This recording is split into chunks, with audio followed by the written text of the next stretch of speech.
अस्सलाम वालेकुम वरहमतुल्लाहि वबरकातुहू। डियर स्टूडेंट, लास्ट लेक्चर मैंने दिया था 10th क्लास का। यूनिट 1 हम पढ़ रहे थे और यूनिट 1 में जो हम क्वाड्रेटिक इक्वेशन पढ़ रहे थे, तो मैंने थोड़ा क्वाड्रेटिक इक्वेशंस के बारे में बताया था कि किस तरह की इक्वेशंस को क्वाड्रेटिक इक्वेशंस कहते हैं। और फिर मैंने ये भी बताया था कि हम उसमें क्वाड्रेटिक इक्वेशंस को सॉल्व करने के कितने मेथड होते हैं। तो स्टूडेंट मैंने वहां पे बताया था कि किसी भी क्वाड्रेटिक इक्वेशंस को सॉल्व करने के 3 मेथड होते हैं। पहला क्या है, बाय फैक्टराइजेशन। दूसरा क्या है, बाय कंप्लीटिंग स्क्वायर मेथड है। तीसरा क्या है, by quadratic equation, by quadratic formula. तो स्टूडेंट हम ये वन बाय वन ये मेथड करते हैं। तो सबसे पहले हम स्टार्ट लेते हैं कि क्वाड्रेटिक इक्वेशन को बाय फैक्टराइजेशन कैसे सॉल्व किया जाएगा। तो लेट्स स्टार्ट इट। तो हमारे पास स्टूडेंट एक्सरसाइज है 1.1। इसके क्वेश्चन नंबर 2 से हम स्टार्ट लेते हैं। एक्सरसाइज हमारे पास है 1.1 और इसका क्वेश्चन नंबर है 2।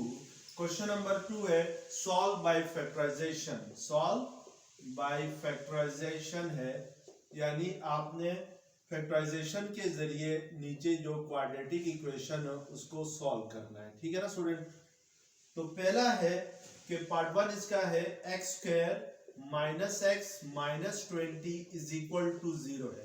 तो स्टूडेंट हमने इसके फैक्टर्स बना के इस इक्वेशन को सॉल्व करना है। तो फैक्टर यहाँ पे कैसे बनाएंगे? तो फैक्टर बनाने के लिए आपने छोटी क्लासों में पढ़ा हुआ है कि मिड टर्म ब्रेक करना है आपने। यहाँ पे देखें मिड टर्म क्या है इस क्वाड्रेटिक इक्वेशन की, माइनस एक्स है। तो साइन को जरा लाजमी चेक करना है। मिड टर्म है माइनस एक्स, हमने इसके 2 फैक्टर बनाने हैं। इस माइनस एक्स के ब्रेक करना है, सॉरी माइनस एक्स को ब्रेक करना है। कैसे ब्रेक करेंगे? उसके लिए स्टूडेंट आपने फर्स्ट टर्म को लास्ट टर्म से मल्टीप्लाई करना है। फर्स्ट टर्म क्या है हमारे पास, एक्स स्क्वायर है। लास्ट टर्म जो कांस्टेंट टर्म है वो क्या है, माइनस 20 है।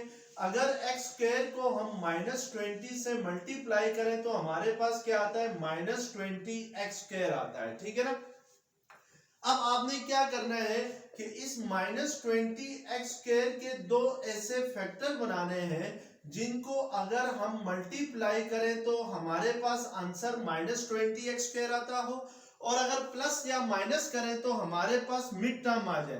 तो स्टूडेंट मिड टर्म को जरा गौर से देखना है। मिड टर्म के साथ साइन क्या है, माइनस एक्स है। तो हमारे पास आपको बड़ा इजी है कि मैं let's suppose 4x into 5x करता हूं, तो ये किसके इक्वल आता है, 20x स्क्वायर आता है। ठीक है ना। 4 5 क्या होता है, 20x इंटू एक्स क्या होगा, x स्क्वायर होगा। तो हमारे पास ये क्या है, माइनस 20x स्क्वायर है। तो यानी इधर इसके साथ माइनस आना चाहिए। तो यहां पर माइनस लाने के लिए या तो मैं 4 के साथ अगर माइनस लगा लूं तो ये क्या होगा, माइनस 4x इंटू 5x क्या होगा, माइनस 20x स्क्वायर होगा। लेकिन अगर मैं इन दोनों को प्लस करूं तो ये क्या आना चाहिए, माइनस 4x प्लस 5x करूं तो मिड टर्म आनी चाहिए। मिड टर्म हमारे पास क्या है, x है। ठीक है ना स्टूडेंट।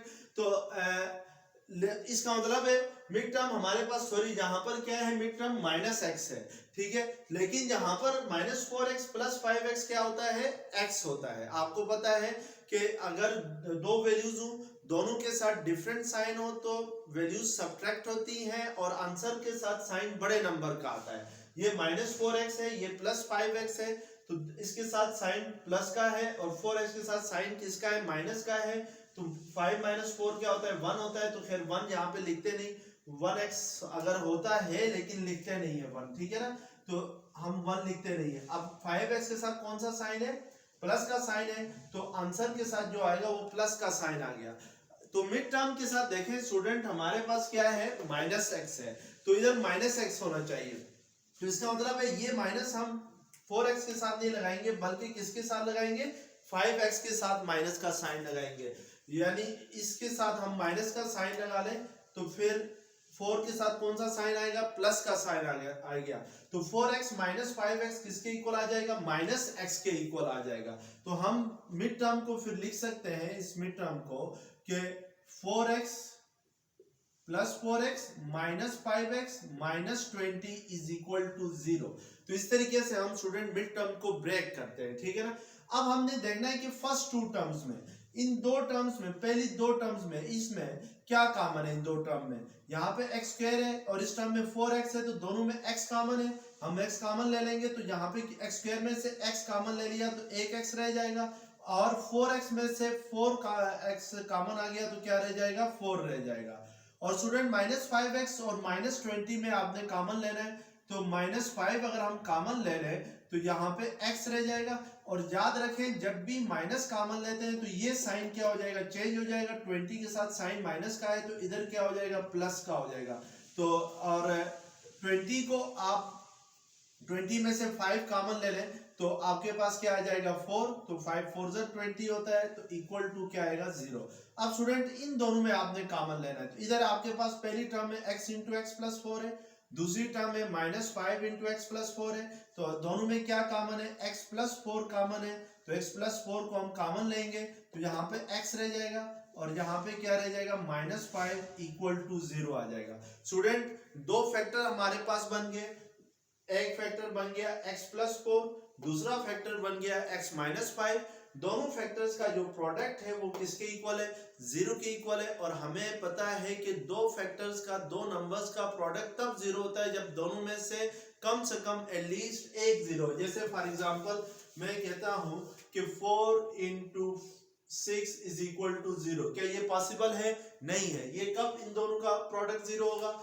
जब इन दोनों में से एटलीस्ट एक नंबर 0 हो, या तो 6 0 हो, या 4 की जगह 0 हो, या दोनों 0 हो, तो तब दो नंबर्स का प्रोडक्ट क्या होता है? 0 होता है। तो इधर भी आपके पास दो फैक्टर है, एक फैक्टर है x प्लस 4, दूसरा फैक्टर है x माइनस 5। दोनों का प्रोडक्ट क्या आ रहा है? 0 आ रहा है। तो इट मींस कि या तो आपके पास x प्लस 4 0 है और x माइनस 5 0 है। अगर हम लोग x प्लस 4 अगर हम 0 के इक्वल रखते हैं तो यहां से हमारे पास x की वैल्यू आ जाएगी -4, +4 सेकंड साइड पे जाके -4 हो जाएगा। और इधर अगर x माइनस 5 0 है तो x की वैल्यू क्या आ जाएगी? -5 सेकंड साइड पे जाके +5 हो गया, तो हमारे पास x की वैल्यू क्या आ गई? 5 आ गई। तो स्टूडेंट हमारे पास सॉल्यूशन सेट में दो वैल्यूज आ गई हैं, एक -4 आ गई और दूसरी क्या आ गई? 5 की आ गई, यानी x की दो वैल्यूज आ गई। तो याद रखें जब भी किसी भी क्वाड्रेटिक इक्वेशंस को आप सॉल्व करते हैं तो आपके पास एग्जैक्टली 2 वैल्यूज आती हैं, ठीक है ना। इस जैसे यहाँ पे x की दो वैल्यूज आ गई है, -4 और 5। तो इनको हम -4 और 5 को हम roots of the quadratic equation भी कहते हैं, तो ये याद रखना है। तो ये था आपका पहला क्वेश्चन। तो लेट्स नेक्स्ट क्वेश्चन हम जरा देखते हैं कि नेक्स्ट क्वेश्चन हमारे पास क्या है। क्वेश्चन नंबर 2 का पार्ट कर लेते हैं। ये पार्ट 1 था, क्वेश्चन नंबर 2 ले लें, इसका पार्ट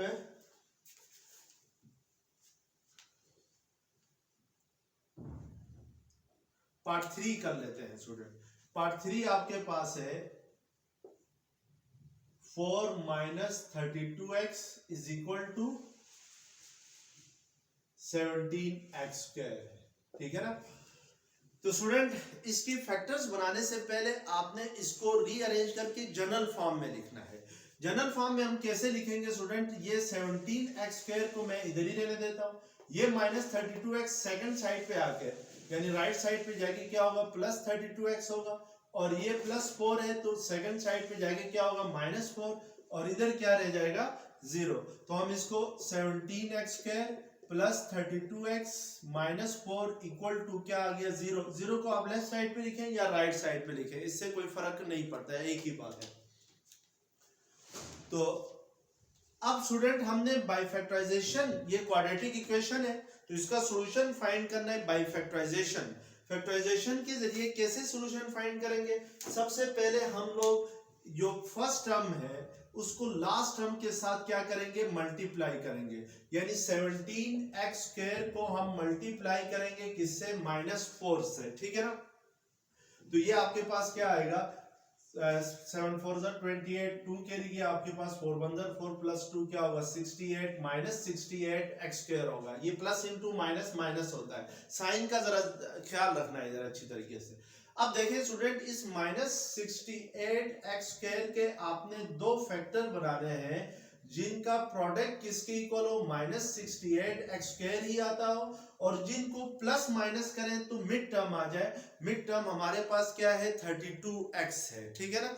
तो अब ये कैसे करेंगे, आप जरा पहले 68 के फैक्टर बनाएं। तो 68 के फैक्टर हम इस तरीके से बना सकते हैं कि ये 68 है, 2 3 6, 2 4 8, 2 1 2, 2 17 2 7 14, फिर 17 1 क्या होता है, 17 होता है। तो स्टूडेंट जो 68 के फैक्टर हमारे पास आ रहे हैं वो दो 2s आ रहे हैं और एक 17 आ रहा है, यानी 68 आप लिख सकते हो 68 के फैक्टर ये हैं 2 इंटू 2 इंटू 17। मैं जरा इन दोनों को आपस में मिला लेता हूं। ये 17 2 क्या होगा, 2 7 4, 2 7 14, 2 1 2 प्लस 1 34 होगा। स्टूडेंट अगर हम लोग ये दो फैक्टर्स रख लेते हैं, यानी 2 इंटू 34 करें तो हमारे पास क्या आता है, 68 आता है। लेकिन यहाँ पे देखें x² भी है, इसलिए हम इस 2 के साथ भी x लगाएंगे और इस 34 के साथ भी क्या लगाएंगे, x लगाएंगे। तो फिर 2x इंटू 34x क्या होगा, 68x² होगा। अब स्टूडेंट यहाँ पे 68x² के साथ क्या है, माइनस का साइन भी है। तो हमने देखना है कि किस इन दोनों में से किसी एक के साथ हमने माइनस लगाना होगा, या 2x के साथ लगाना होगा या 34x के साथ लगाना होगा। तो ये बात याद रख लें कि अगर मिड टर्म के साथ, इस मिड टर्म के साथ जो है वो प्लस का साइन हो, जैसे ये इधर 32x है, इसके साथ ये साइन कौन सा है, प्लस का है। अगर प्लस का साइन हो मिड टर्म के साथ, तो हम इधर बड़े फैक्टर के साथ क्या लगाते हैं, प्लस का साइन लगाते हैं, और स्मॉल फैक्टर के साथ, छोटे फैक्टर के साथ कौन सा साइन लगाते हैं, माइनस का साइन लगाते हैं। यानी हम इधर 2x के साथ माइनस का साइन लगाएंगे और 34x के साथ प्लस का साइन लगाएंगे। प्लस का साइन हो तो उसको लिखते नहीं है, बस वो प्लस का कंसीडर होता है, ठीक है ना। तो ये मेंशन करने की जरूरत नहीं है प्लस इधर है क्या। अब -2x इंटू 34x करता हूं तो क्या होता है, -68x² आता है।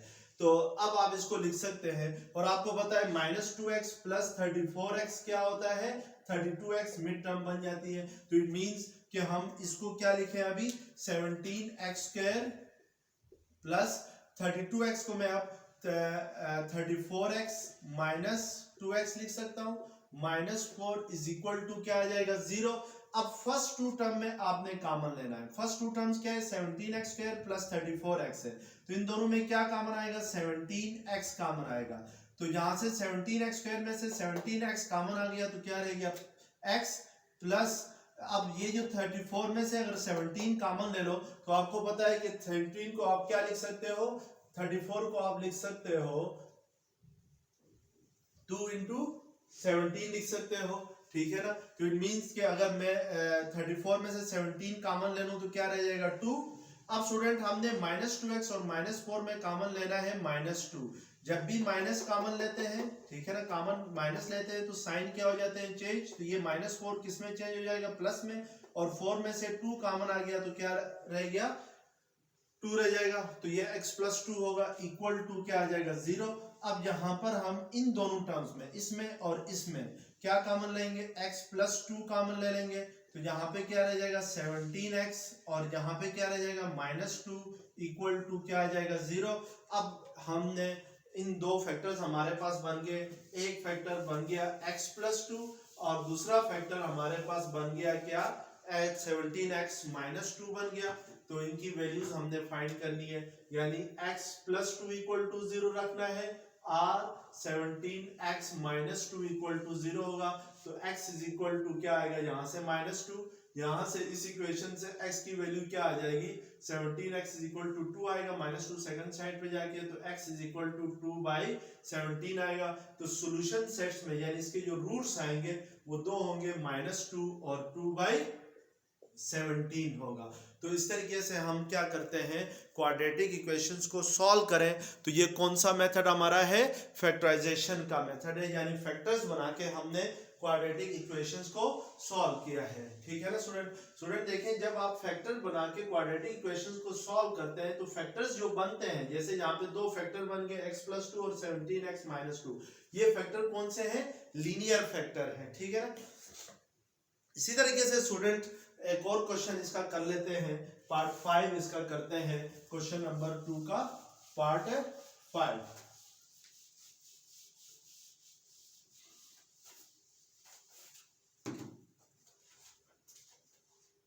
पार्ट 5 आपके पास है x plus 1 divided by x plus x divided by x plus 1 is equal to 25 by क्या है 12 है। ठीक है ना स्टूडेंट, अब ये जो इक्वेशन है ये आप लोगों के पास स्टैंडर्ड फॉर्म में नहीं है। ठीक है ना, तो याद रखें जब भी कोई क्वाड्रेटिक इक्वेशन स्टैंडर्ड फॉर्म में ना हो तो आपने फैक्टराइजेशन करने से पहले उसको स्टैंडर्ड फॉर्म में लेके आना है या जनरल फॉर्म में लेके आना है। जनरल फॉर्म हमारे पास क्या होती थी, x square plus b x plus c is equal to 0, यानी आपने इस फॉर्म में इस क्वाड्रेटिक इक्वेशन को लेके आना है। तो आपको राइट लेफ्ट हैंड साइड पे स्टूडेंट दो फ्रैक्शंस है, एक फर्स्ट फ्रैक्शन है x plus 1 divided by x है, दूसरी फ्रैक्शन है x divided by x plus 1। तो इन दोनों फ्रैक्शंस को आपने क्या करना है, सॉल्व करना है, सिंप्लीफाई करना है। जैसे फॉर एग्जांपल आपके पास 1/3 प्लस 1/7 हो तो आप कैसे इसको सॉल्व करते हैं, 3 और 7 एलसीएम लेते हैं, जो डिनोमिनेटर्स होता है उनका एलसीएम लेते हैं। यहाँ पे डिनोमिनेटर में क्या है 3 है, यहाँ पे क्या है 7 है, तो 3 और 7 का एलसीएम क्या होता है, दोनों का प्रोडक्ट होता है, दोनों डिफरेंट नंबर हो तो एलसीएम फिर प्रोडक्ट लेते हैं। ठीक है ना, 3 और 7 का एलसीएम क्या होगा 21 होगा, 3 7 21। अब फर्स्ट डिनोमिनेटर को एलसीएम से डिवाइड करते हैं, एलसीएम हमारे पास क्या आ गया 21, फर्स्ट डिनोमिनेटर क्या है 3 है, तो ये 3 7 21 होता है। तो जो 7 आता है उसको नोमिनेटर इस 1 के साथ मल्टीप्लाई करेंगे। इसी तरह 7 3 21 होता है, 3 1 3 होता है। या आप यूं करते हैं कि 7 को इस 1 से मल्टीप्लाई करते हैं, 3 को इस 1 से मल्टीप्लाई करते हैं। तो इस तरीके से फ्रैक्शंस को क्या करते हैं आप सॉल्व करते हैं। तो स्टूडेंट हमारे पास यहाँ पे देखें x है डिनोमिनेटर में फर्स्ट टर्म के अंदर और सेकंड टर्म में क्या है x प्लस 1 है। तो हम इनको सॉल्व करने के लिए डिनोमिनेटर्स का एलसीएम लेंगे। तो इन दोनों का एलसीएम क्या होगा, इन दोनों का जस्ट प्रोडक्ट होगा x इंटू एक्स प्लस 1 होगा। अब इस तरह ये 7 इस 1 के साथ मल्टीप्लाई होता था, इसी तरह ये x प्लस 1 इस x प्लस 1 के साथ क्या होगा मल्टीप्लाई होगा। ठीक है ना, और ये प्लस ये x इस x के साथ मल्टीप्लाई होगा तो क्या आ जाएगा x स्क्वायर, और सेकंड साइड पे हमारे पास क्या है 25/12 है, उसको आप फिलहाल इसी तरह ही रहने दें। अब इसको सिंप्लीफाई करें, ये x इंटू एक्स क्या होगा x स्क्वायर प्लस ये x इंटू 1 क्या होगा x। अब इस 1 से इन दोनों को मल्टीप्लाई करें, 1 इंटू एक्स क्या होगा x होगा और 1 1 होगा प्लस 1 प्लस एक्स स्क्वायर, और नीचे भी मल्टीप्लाई करें, जब ये ब्रैकेट हटाएंगे तो x से भी मल्टीप्लाई होगा और 1 से भी, तो ये x स्क्वायर प्लस x होगा, और इस साइड पे क्या आ जाएगा 25/12 आ जाएगा। ठीक है ना स्टूडेंट। अब स्टूडेंट मजीद अगर इसको सिंप्लीफाई करें तो ये x स्क्वायर, ये वाला x स्क्वायर और ये वाला x स्क्वायर क्या होगा 2x स्क्वायर होगा, प्लस ये x प्लस x क्या होगा 2x होगा, और यहाँ पे ये 1 है डिवाइडेड बाई क्या आ जाएगा x स्क्वायर प्लस x, और सेकंड साइड पे क्या है 25/12 होगा। अब स्टूडेंट हम क्रॉस मल्टीप्लिकेशन करेंगे, क्रॉस मल्टीप्लिकेशन करेंगे तो 12 उस साइड पे जाके इस सारे के साथ मल्टीप्लाई होगा, और x स्क्वायर प्लस x इस साइड पे आगे किससे मल्टीप्लाई होगा 25 के साथ मल्टीप्लाई होगा। तो ये आपके पास क्या आ जाएगा 12 into 2x square plus 2x plus 1, और सेकंड साइड पे क्या होगा 25 into x square plus x आ जाएगा। तो ये 12 2 ज़र क्या होगा 24x स्क्वायर, तो ये 12 2 ज़र 24x प्लस 12 1 ज़र 12, इधर 25 अंदर मल्टीप्लाई करें तो ये 25x स्क्वायर प्लस क्या आ जाएगा 25x। अब भी स्टूडेंट आपके पास स्टैंडर्ड फॉर्म नहीं आई गई है, आपने सब टर्म्स को एक साइड पे लेके जाना है। लेट्स सपोज मैं 25x स्क्वायर है, ये 24x square left right hand side पे आके 25x स्क्वायर के साथ क्या हो जाएगा माइनस। इसी तरीके से ये 25x को हम एज इट इज लिखते हैं, इधर से ये 24x इधर आगे क्या होगा माइनस हो जाएगा, और ये प्लस 12 इधर आगे क्या हो जाएगा -12, और इधर क्या रह जाएगा 0। अब 25x square minus 24x square करें तो आपके पास क्या आ जाएगा x स्क्वायर प्लस ये 25x माइनस 24x क्या होगा, x माइनस क्या आ जाएगा 12 इक्वल टू 0। 0 आप राइट साइड पे लिखें या लेफ्ट साइड पे लिखें, इससे कोई फर्क नहीं पड़ता। अब स्टूडेंट आपके पास ये जो इक्वेशन बन गई है, ये कौन सी इक्वेशन बन गई है, स्टैंडर्ड इक्वेशन बन गई है। क्वाड्रेटिक इक्वेशंस की कौन सी फॉर्म है, जनरल फॉर्म या स्टैंडर्ड फॉर्म है। अब आप बाय फैक्टराइजेशन इसको क्या कर सकते हैं, सॉल्व आउट कर सकते हैं। कैसे करना है कि एक्स स्क्वायर को आपने मल्टीप्लाई करना है किससे, -12 से। तो एक्स स्क्वायर को -12 से मल्टीप्लाई करें तो आपके पास क्या आता है, -12x स्क्वायर आता है। अब -12x स्क्वायर के दो ऐसे फैक्टर बनाए जिनका प्रोडक्ट जो है वो -12x स्क्वायर हो, और जिनको प्लस माइनस करें तो +x बने, यानी मिड टर्म बने, ठीक है ना।